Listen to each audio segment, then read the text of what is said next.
In the mystical realm of Asgard, a land of gods and legendary beings, there was one guardian whose vigilance and might were unmatched.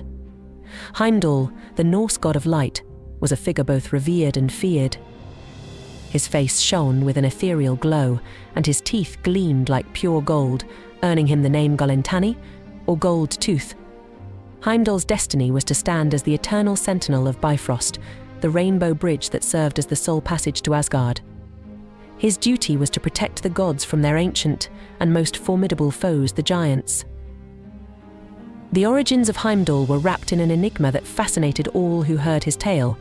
He was said to be the offspring of 9 mothers, who were either the daughters of the mighty giant Gerendor or the sea god Aegir, or perhaps they were personified as 9 waves of the ocean. Born at the very edge of the world, Heimdall was nurtured by the primal forces of nature. He was fed on seawater and the blood of a boar, which granted him abilities far beyond any mortal or god. Heimdall needed less sleep than a bird, could see 100 miles around him both by day and night, and possessed unparalleled hearing. It was said he could hear the grass grow and the wool form on a sheep's back, a testament to his extraordinary senses. Heimdall's home was the majestic Himinbjorg, the cliffs of heaven, a hall perched at the very edge of Asgard. From this lofty vantage point, he could observe all 9 realms. His steed Gulltop was ever ready to carry him into battle, and his sword was a beacon of divine light. But his most treasured possession was Jala, a horn of immense power.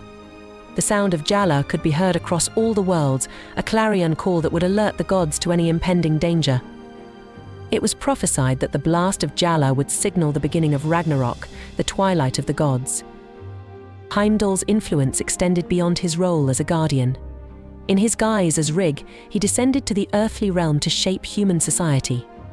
During his journey, he visited the homes of different families, bestowing his blessings and wisdom upon them.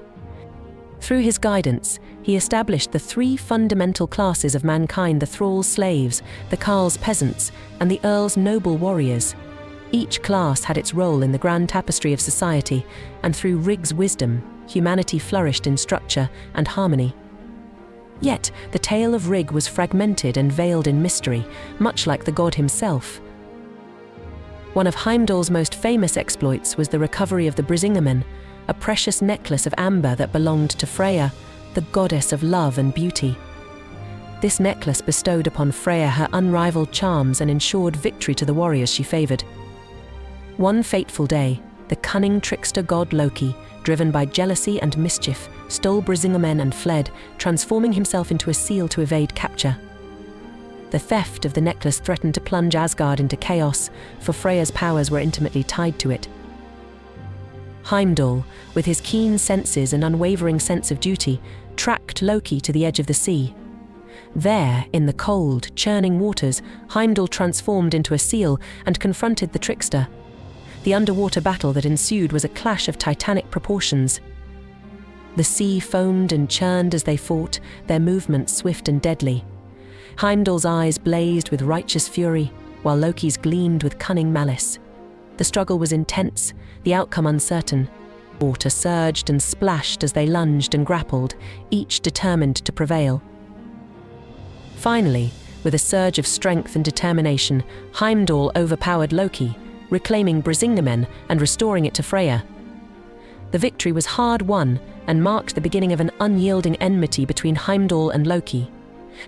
The 2 gods became bitter enemies, their hatred destined to culminate in the final cataclysmic battle.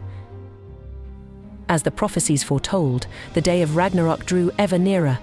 Ominous signs began to manifest across the realms. The skies darkened, storms raged, and the ground trembled as the forces of chaos gathered. Heimdall stood resolute on Bifrost, Galar in hand, ever vigilant. His keen eyes scanned the horizon, his ears attuned to the slightest whisper of danger. He knew that the end was inevitable, but he was determined to fulfill his duty to the very last. The fateful day arrived. The air was thick with tension, and the atmosphere crackled with impending doom. Heimdall raised Galar to his lips and blew with all his might. The sound of Galar's blast echoed through the heavens and the earth, a haunting call that sent shivers down the spines of gods and mortals alike. It was the signal that the final battle had begun. The forces of Asgard rallied, and the battlefield was set. Amidst the chaos, Heimdall's gaze locked onto Loki, his sworn enemy.